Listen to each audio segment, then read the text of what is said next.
All right. So, with today's stream, we're going to start off with some information about the upcoming season. As that starts here, actually, in a couple weeks, I believe the 21st? Yes. I believe it starts actually the 22nd, but I'm not 100% positive. This season ends on the 21st, so we only have a couple weeks left. Actually, 3 weeks left of this season, and then Season 7 comes out. And Season 7 is bringing a lot of new fun things. But I want to put out one thing before we go into the Season 7 content that's coming out.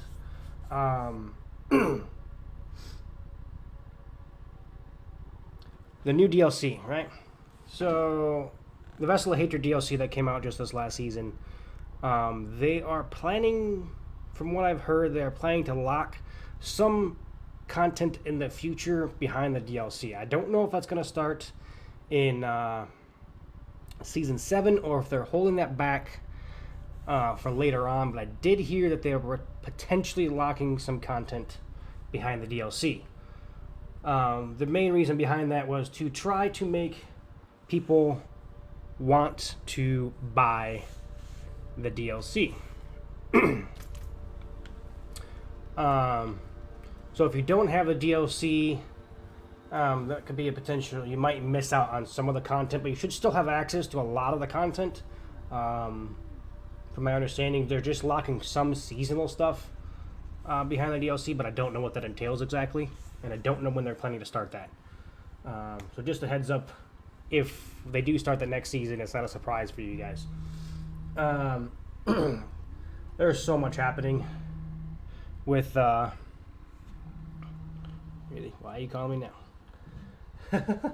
So much happening with the new season. So we'll start off with witch powers here. So there's a lot.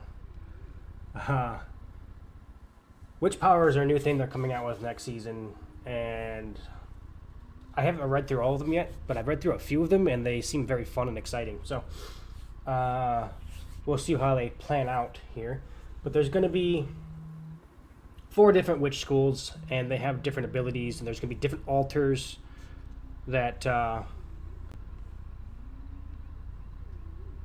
that go for each of the schools.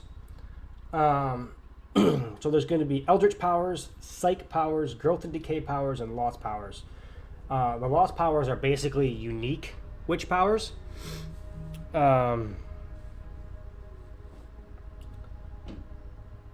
Which are a little bit different. Each of the normal ones level up to about, I believe, 20, and then the Lost powers or the unique powers go up to level 5.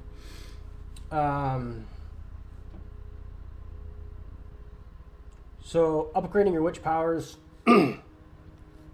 is going to be done. The 3 main altars for the Eldritch, Psych, Growth, and Decay powers are going to be next to the Tree of Whispers, and then there's going to be a Lost altar, which I think it's called the Forgotten Altar. It's going to be randomly found in the dungeons.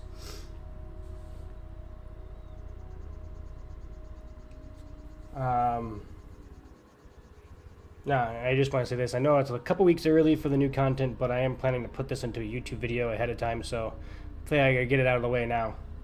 Also, I have only about 2 weeks left off before I go back to work, so I want to get as much of the stuff done ahead of time, a little early. Now, another thing I want to mention is that some of this stuff could change before the release date, and you know, whenever you're revealing information about a potential new season, just don't be aware that some things could be different, that some things may not end up being implemented, things could change, because they can do whatever they want. They can change anything they want last minute. I've seen some people will drop information all about the new season, and then it's not, and then some of the stuff is missing. But just pointing it out, that is a possibility. Before I forget that. So, going into the witch powers, there are each witch power school, which are 4. Like I said earlier, there's 1 unique power per school, so 4 in total. And then there are, I think there's like 8 witch powers, and then there are, I think they said there was 24 total, so I think there's 12 normal powers. And most witch powers have an additional effect that they get when you reach a certain rank, which it says 5 to 15 on here. So the unique ones, the lost powers, only go up to level 5. It looks like the other witch powers go to level 20.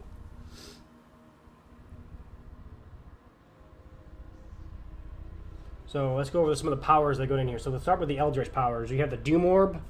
I'm going to kind of go over the names of some of these and kind of go into which ones I like so far. The Doom Orb is the unique, and it is basically an ominous orb of eldritch energy that circles around you and damages any enemy it touches, and for fire damage. And then it may launch itself at distant enemies before returning back to you. Once you reach rank 5, which is the max rank, any kills or any damage dealt to bosses empowers the orb damage by 5%. And then after you reach 100%, the orb explodes, dealing 50 to 100 damage to nearby enemies before reforming about 3 seconds later. Of the Eldritch ones that I've gone over, the Abyssal Resonance actually is probably going to be my favorite one, based on what I see right now. Now that could change, but it stacks really well, specifically with the build that I'm running right now, the Quill Volley that I have right here. Every 250 resource spent, it releases an explosion dealing shadow damage.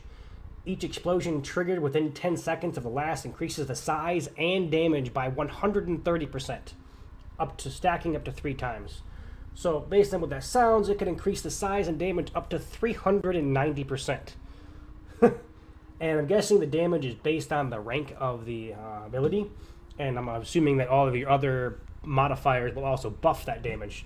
So this could potentially spam a massive amount of damage in a really short period of time, especially on builds with Quill Volley that blow through resource relatively quickly.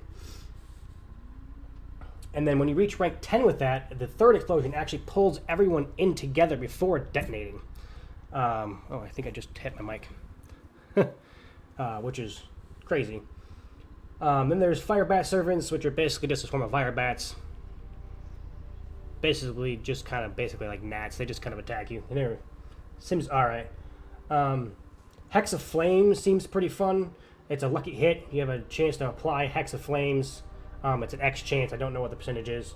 Dealing an extra 1,600 additional fire damage each time you deal damage to the target. At rank 7, it explodes, dealing damage to all nearby players when you land a critical strike.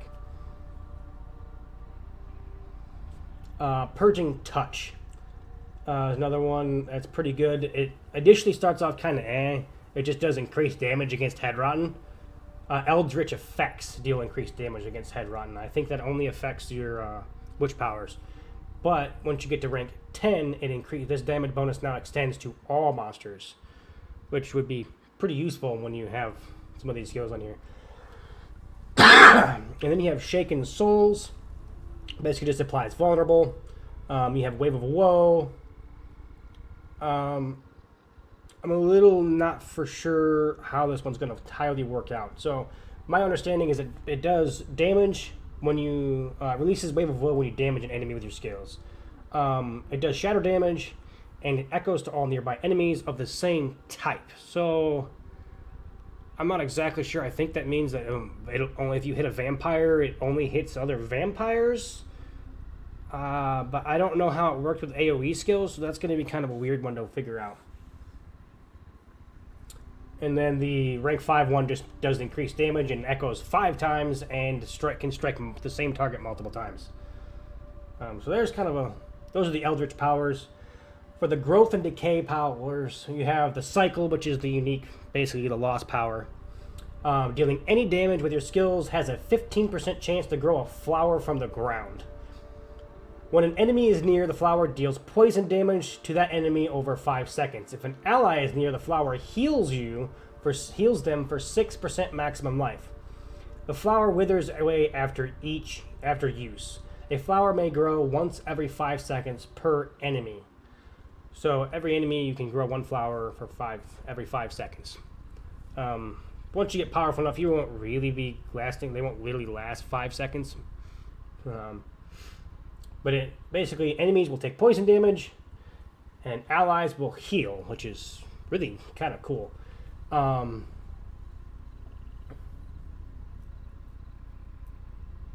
It only affects one enemy, though. So initially, it's when an enemy is near the flower, do point the enemy to that enemy. It'll only do that enemy. Or if an ally is near, it only does that ally. But at rank 5, when you max it out, the damage and healing affects all enemies or allies near the flower. Much, much better. Then you have the Aura of Siphoning, which basically just deals poisoning damage every second. And heals you for 1%, so basically kind of similar to the Spiritborn's, one of the Spiritborn Centipede skills. I think the Centipede Hall, which heals you. And then you have the Decay Augmentation. Your rich character's effects deal damage. Deal extra damage dealt over 5 seconds. This damage is based on your class. So I'm not really sure what that's going to change the damage to. And then damage over time exceeds 85% of the turn. Oh, when your DOT effects exceed 85% of the target's total life, they instantly die. So you execute them. So that's kind of cool. This one sounds really good for the... this next one here is going to sound really good for, I think, the Necromancer. It's called Grow. After casting an ultimate, your servants, minions, and companions are empowered with dark magics, growing larger in size and dealing increased damage, lasting 15 seconds.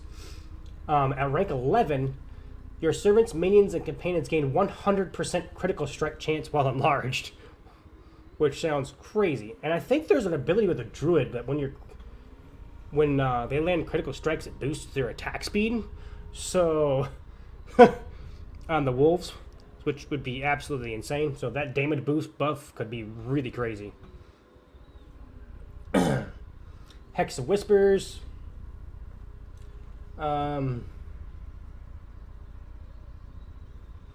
Basically just makes it so that they take, applies a Hex of Whispers, which just deals shadow damage the next time they take damage.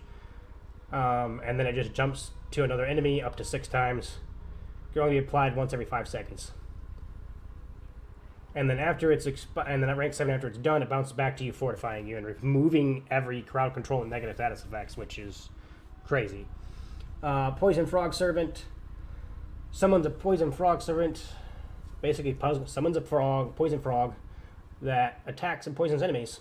And then when the frog dies, it explodes, dealing poison. They praise this weird. Poison instantly damage. It's poison damage immediately to nearby enemies. And it always critical strikes. That's kind of interesting. And then at rank 5, it pulls enemies towards itself and taunts them for 1 second. Kind of useful for swishier characters, I guess.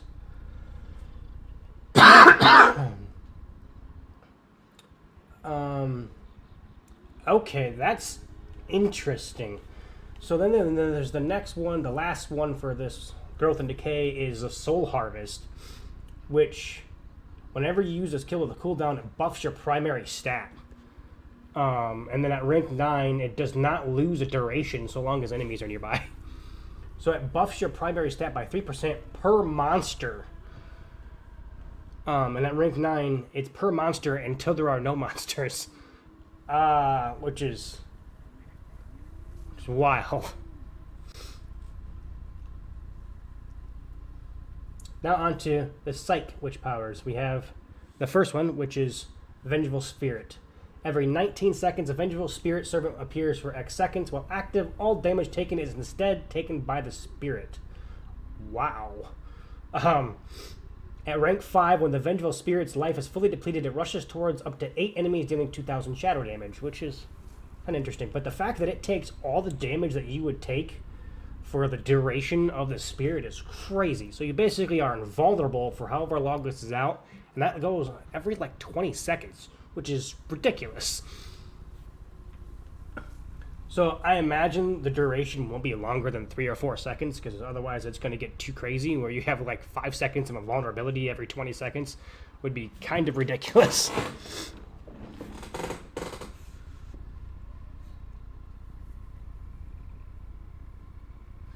Then you have the Aura of Lament.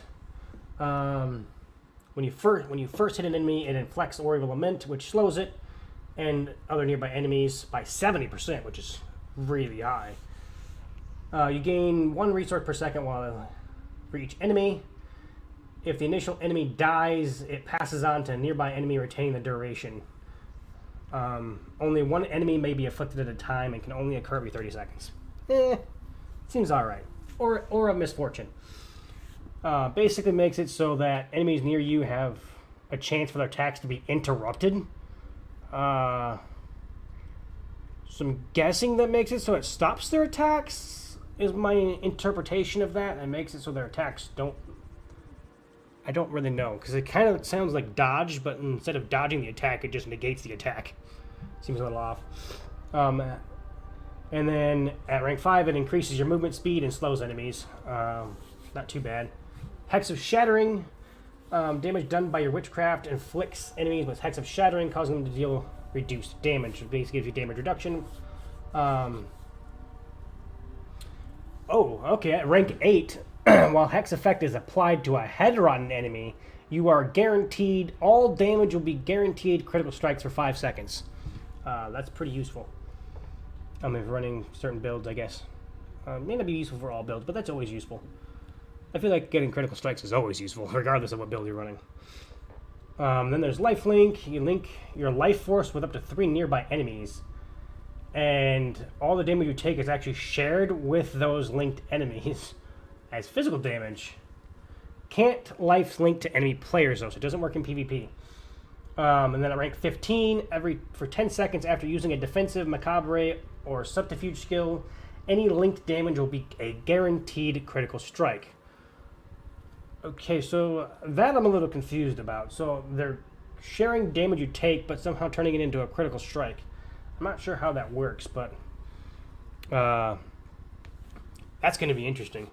But sharing a lifelink will really help with survivability for squishy characters. I feel like that's going to be really good for like a sorcerer build that has high damage output, because now it's going to take 1/3 of the damage. You're only taking 1/3 of the damage, and the other 2/3 is being dished out to the enemy while you're blasting them in the face. To think is really useful. And then Twilight Warding. I feel like this was another one that might be a good for squishy characters. Every X seconds, gain a barrier, 5 seconds, absorbing 100 damage. And then at rank 12, it reflects enemy projectiles. Wow. So any long-range attacks are going to be reflected right back. Which is really good. I'm kind of confused, though, because 100 damage is really not that much, especially when you start getting into the higher torments. You start getting up there where you're getting 10, 12,000 HP, and that's going by really fast. So 100 damage won't last long. So I don't know that that's going to be really all that great. I think, like, once you get to the higher levels, that might be, what, 1 blow? It's already gone. Seems kind of weak. But that might be affected by some other things, and then obviously you have things like Amethyst that buff your barrier generation, so that might be a little bit more, but I'm not 100% sure. Then to the next one, which is the Lost Witched powers, which are going to be the fun ones, and I think might be fun skills to have here. When an enemy is afflicted by both a Hex and an Aura effect, a Piranhado... I'm guessing this is a Piranha Tornado. Is someone pulling enemies towards it and dealing physical damage over 12 seconds. May only occur every 20 seconds. At rank 5, it moves itself towards nearby enemies. So I kind of feel like this is a Piranha Tornado, which sounds really awesome. I kind of want to see this now. So that actually sounds really fun. And then you have Aura of Specialization. The size of your aura effects is increased by X. It doesn't say what it is. Trying to think aura effects, what they might be off the top of my head, but I can't think of anything specifically right now. I guess maybe the Iron Maiden, or the other one which you can deploy as an aura around you with that one item. One of your items, or not items, aspects.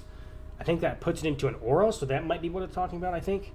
At rank 10, it increases the critical strike damage by 50% against enemies inside your aura effects, which is pretty nice. Breath of the Coven. deals damage or dealing damage or applying crowd control effects with your witchcraft effects increases your attack speed by X for 10 seconds, stacking once per unique witchcraft effect. At rank 8, gain 40% lucky hit chance while bonuses are active at once. Well, all of them are active at once. Hex specialization. Increase the potency of your hex effects by X. Interesting. So there are some hex abilities. I'm assuming that's what they're referring to here. At rank 10, increases the critical strike chance by 10% against enemies inflicted by your hex effects. So there's all the witch powers, which seem like it's going to be a lot of fun. Now, another thing that's coming out next season that I'm really excited about is the Armory. They're coming out with an Armory next season, which is basically giving you 5 different pre-builds that you can make for a character. And I don't know if it's per character or if it's total pre-builds you can make. I'm not entirely sure, but it stacks equipment, skills, passives, paragon points, everything. Basically, the entire build is saved. So I'm kind of hoping it's per character and not 5 total, but I don't know for sure. That I'm really excited for. That's going to be a fun addition. So that way I don't have to run a new character for every build I want to run. Like, for me, that kind of killed one of my characters because I wanted to run another Spiritborn character this season, but I just haven't had the time to level it up. He's only like level 42 right now. Because I have like so many level 60 characters. I was trying to level another one to try to utilize my Craze the Dead God item, and I just haven't leveled it up. That's what I'm going to be working on here in a moment, is doing a bunch of Whisper caches to try to get some XP for it. But yeah, I'm really excited about the Armory. We'll see how that works out. The next big thing is headhunts and occult gems. Headhunts are basically going to be like Hell Tides. Very similar to Hell Tides, but they function a little bit differently. There's going to be a new type of enemy, which are going to be the Head Rotten, and they give you Restless Rot, which you need to make occult gems. And then completing whispers in a headhunt, because then when you're doing headhunts, they have whispers you complete. When you complete them, they spawn exposed roots with a rare chance to spawn an uprooted cocoon. These cocoons spawn a headless husk with a chance for the husk to be possessed by a fugitive head. So this sounds like there's going to be a lot of potential. This could potentially spawn with this potentially spawning from that, and this potentially spawning from that. And it just sounds like it's going to be really complicated. Playing on higher difficulty and using the new Drought of Whispers. I don't know what that is. I'm guessing it's some sort of item you use, but I'm not for sure. Both increase the chance to encounter husks possessed by a fugitive head. So completing a head hunt of Whispers on Torment 4, the Drought of Whispers active is the most effective way to farm fugitive heads. Sounds about right. Sounds pretty typical of what they do now. Anyway, with like the opals, I think they're going to function like opals. When possessed, these dangerous elites drop a fugitive head, which players can use alongside Restless Rots and gem fragments to craft occult gems at the Tree of Whispers. These new gems come in magic, rare, and legendary quality, and offer unique effects that empower various traits and abilities. So, sounds like it's going to be pretty interesting. They're adding some new whispers for the headhunt.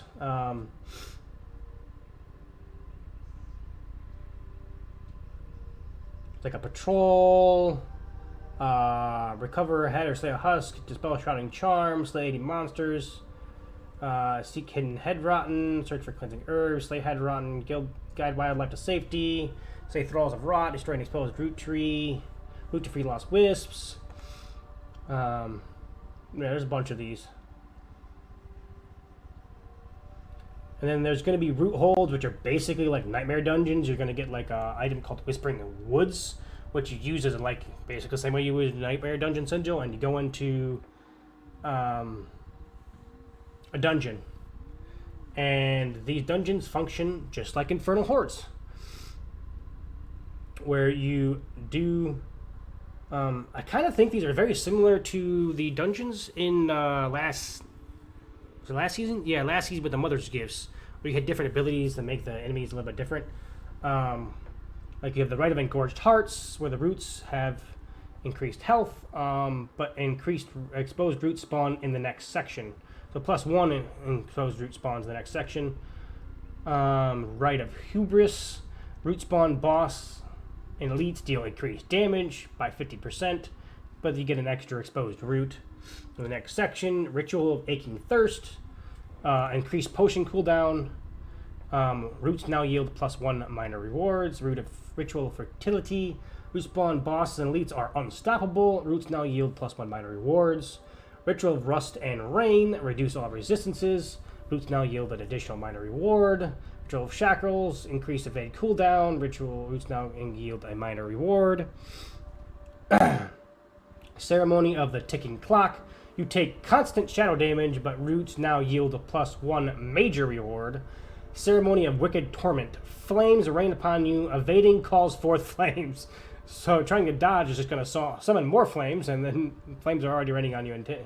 But they give you +1 major reward. Now, I don't know what those major rewards, minor rewards are going to be. It doesn't specify in here, but we will see. Silent Root Holds only have a few unique objectives, though they repeat themselves. Perform up to 2 rites, rituals, or ceremonies. Uproot exposed roots. Perform up to 2 rites, rituals, or ceremonies. Uproot exposed roots. Enter the heart of the brambles, and then defeat the boss. So there's 6 kind of things you got to do there. And then there's going to be occult gems. Are powerful socketables and granting 160 armor, 8% resistance to all elements, and an occult power. Some grant specific types of abilities, such as corpse skills for necromancers and weapon mastery skills for barbarians, while they provide flat bonuses to movement speed and critical strike chance.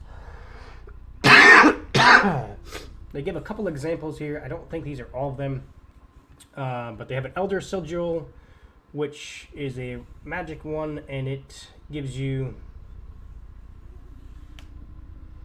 you sock it to a jewelry. It gives you 160 armor and 8% resistance to all elements, which I believe is equivalent to the combination of a royal skull and a royal diamond, which is pretty good. Your agility, corpse, incarnate, mastery, weapon mastery, and race skills deal 25 increased damage to hexed enemies. So interesting. And then there's one called Killing Wind, which is a rare one. It looks like no matter the rarity, they all do the same thing, and they only go on jewelry, which is interesting. It says it can be socketed into equipment with sockets, but the armor and resistance only comes from socketing in jewelry. While you have 3 or more Eldritch Witch powers slotted, gain 25% increased movement speed and 15% increased critical strike chance. Oh, that's actually really, really good. And there's the Dust Stone, which is a legendary one. Each of your auras and hexes, for each of your aura and hexes an enemy is afflicted by, they take increased damage from you, which is pretty useful. It also specifies that occult gems are all unique.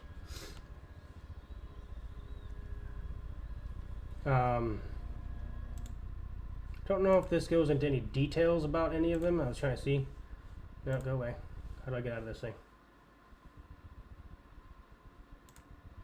There we go. It shows all of them in here, but I don't know what they all do.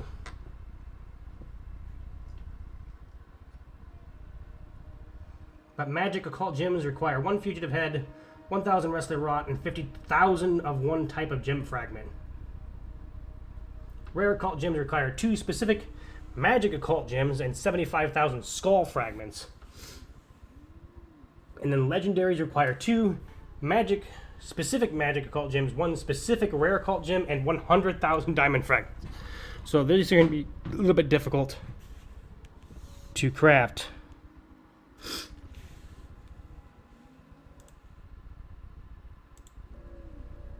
Here. And then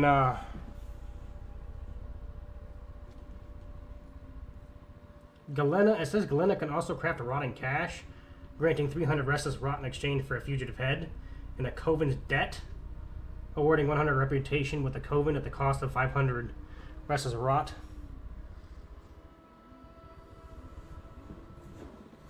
Oh, Coven's Debt awards 100% reputation with the Coven at the cost of 100 Restless Rot. Okay.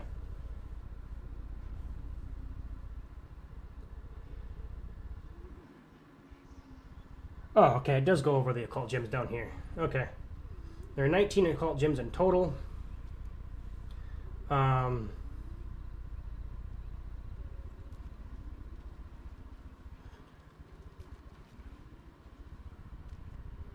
Most of these rare magic ones don't look super great. Just buffs a lot of your potency or damage based on hexes. It looks a lot like. Cornucopia just gives you more barrier when you have 3 or more growth and decay power slotted. You can generate 30% more barrier, gain 30% more fortify, and have 30% more thorns. That's interesting. Hungering Void, while you have an aurora active, it pulls nearby enemies towards you every 8 seconds. Not bad. Killing Wind gives you 25% movement speed and 15% critical strike chance when you have 3 or more Eldritch Witch power slotted. Raging Enigma gives your witchcraft powers 40% more damage. Your unique ones. Spiral Coin gives you 30% control duration and 20% lucky hit chance with 3 or more psych powers slotted.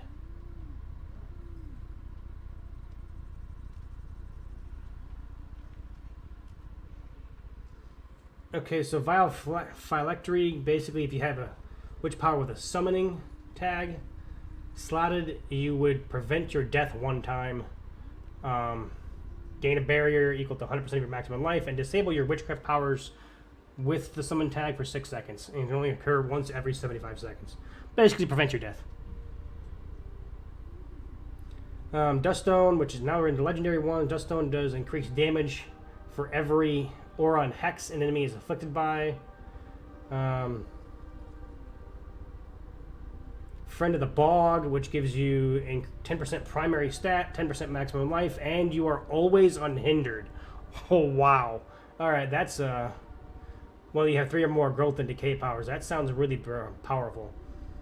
Mind Wreath, while you have 3 or more psych powers, you gain your defensive, macabre, and trap skills gain 20% cooldown reduction, which is pretty good.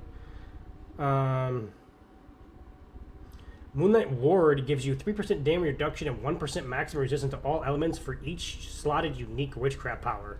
For each rank in your slotted unique witchcraft power.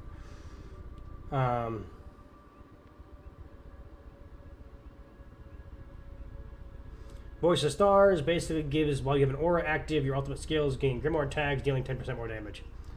Not super crazy. Witching Hour gives your core skills an Eldritch tag, I guess, every 5 seconds. While you have 3 more Eldritch power slotted. I don't know what the Eldritch tag does. Seems kind of interesting. And then that's pretty much the powers and occult gems there. Is my stream pausing, or is it just me? Because I am pausing myself every once in a while as I'm going through here.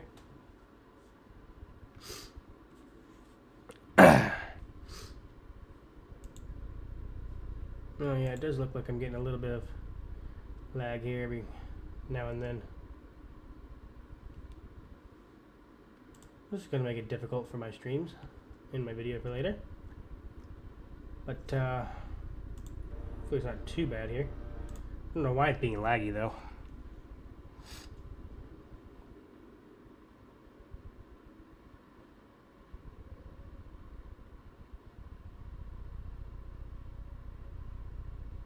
Oh, so I guess what I was saying earlier, it's right here. I didn't see it earlier.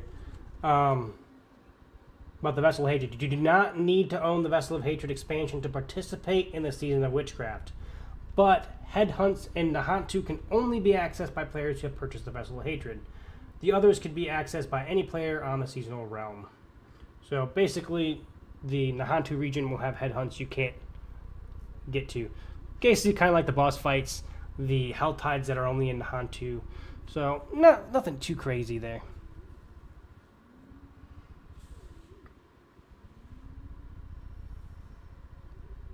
Basically starts off like any other season. Fallen Farming reputation with the Coven is simple, straightforward, and tied to activities that are only available. It's completing whispers for Grim Favors. So basically, you're going to be getting farming Grim Favors. Basically, just going to be doing Grim Favors and doing headhunts.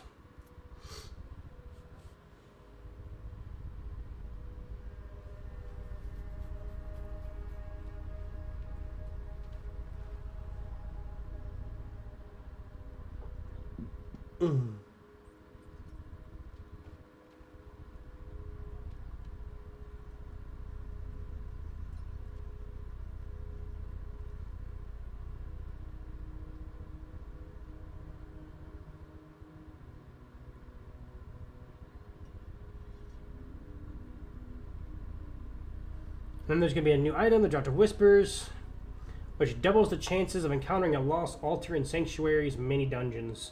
Additionally, increases the chances of encountering a fugitive head by 50%. This effect lasts for an hour. Can be used alongside other elixirs. Pretty useful item.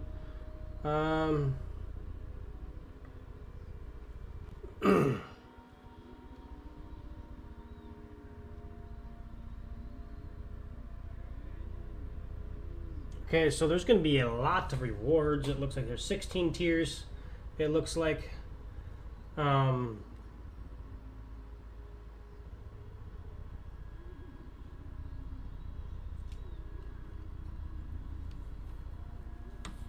Looks kind of like the Mother's Gifts, where some of these are quest locked, it looks like.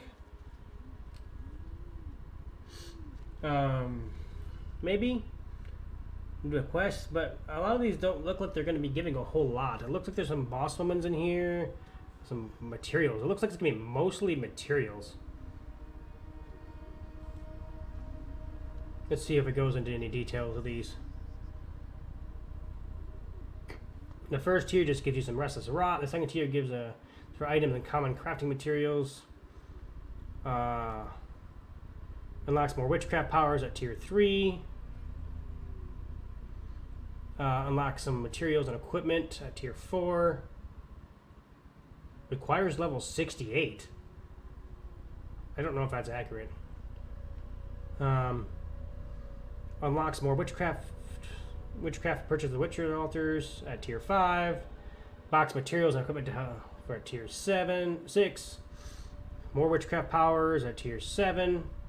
An assortment of powerful items and common crafting mats at tier 8. Tier 9 finally gives you an assortment of powerful items, including a guaranteed unique and common crafting material mats. You finally get a guaranteed unique at tier 9. And tier 10, you get some more materials and equipment. At tier 11, you gain some boss summoning materials, basically. At tier 12, just get some items and crafting materials again. At tier 13, you gain some, basically the same reward you gained at tier 9. And then tier 15 is the same, just some items and crafting materials. And then at tier 15, oh my fault, that goes all the way up to 18. It goes up there. Obtain some items, including a guaranteed, so you don't get a guaranteed ancestral, guaranteed tier 15. And then tier 16 gives you some, requires level 73. So I don't know if they're increasing the level, because I thought the max level was 60, so I'm not sure what that's about. Gives you materials and equipment at tier 16. Oh, it does go up to 20, and then at tier 17, it just gets some stuff. Basically, more equipment, and that one just gives you some items and crafting materials. And then tier 18 gives you some more boss summoning materials. And tier 19 gives you an assortment of powerful items and crafting materials. And then tier 20 gives you 3 guaranteed ancestral legendaries and a resplendent spark. So it looks like you can farm resplendent sparks very similarly to how you could in last season, where you could create new characters and then just lax out the tiers and then just farm resplendent sparks that way. Especially if they keep the same mat, or they do it now, which are like 2. So every 2 characters you get a free mythic. So that could potentially be a little bit more rewarding, I guess. For those who have a harder time getting resplendent sparks through boss summonings, you'll get 1 resplendent spark from Lilith, 1 resplendent spark from a boss, and then 1 resplendent spark every tier 20 for each character, it looks like, potentially. So, good way to spawn, be able to grind out mythics a little bit easier. But we'll see how well effectively this tier 20 runs. But that looks like... Oh, no, there's the Tree of Whispers. I just want to make sure there's nothing different in the Tree of Whispers here.